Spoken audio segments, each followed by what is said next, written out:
மான் இனங்கள்லேயே இந்த மானை மட்டும் தனித்துவமாக காட்டுறதுக்கான முக்கியமான காரணங்கள் என்ன அப்புடின்னா, இந்த மான் வந்து அதிகமாக வந்து தமிழ்நாட்டில், அதாவது இந்தியாவில் வந்து கிடையாது. அதாவது இந்த மான் வந்து எங்கே வந்து அதிகமாக வந்து காணப்படும் அப்புடின்னா, பஞ்சாப், ஸ்ரீலங்கா, ஹரியானா, ஹைதராபாத் அப்படிங்கிற மாதிரி வெளி ஸ்டேட்டில் தான் வந்து இந்த மான் வந்து அதிகமாக வந்து காணப்படும். இந்த மானோட பெயர் என்ன அப்படின்னு கேட்டால், அதாவது கருப்பு மான், அதாவது பிளாக் மான் அப்படிங்கிற மாதிரி சொல்லுவோம்.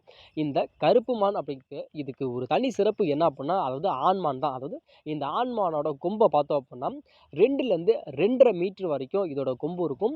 இது வந்து எதுக்காக வந்து அதிகமாக வந்து பயன்படுத்துது அப்படின்னா, அதாவது பெண்மானோட வந்து இணை சேர்றப்போ வந்து இந்த கொம்பை வந்து அதிகமாக வந்து பயன்படுத்தும். அதில் வந்து பெண்மானோட வந்து இணை சேருது அப்படிங்கிறப்ப ஒரு விதமான உருமல் சத்தத்தை வந்து இது வந்து அதிகமாக வந்து அந்த இடத்துல பண்ணி அந்த பெண்மானை வந்து கவர்ந்து அதோட வந்து இணை சேர்க்க வந்து வச்சுக்கும். அப்படி இணை சேர்ந்துருச்சு அப்படிங்கிறப்ப அந்த பெண்மான் வந்து எத்தனை மாசத்துல வந்து கர்ப்ப காலங்கள் அப்படின்னு கேட்டால், அதாவது 6 மாதம் கர்ப்ப காலங்களாக இருக்கும்.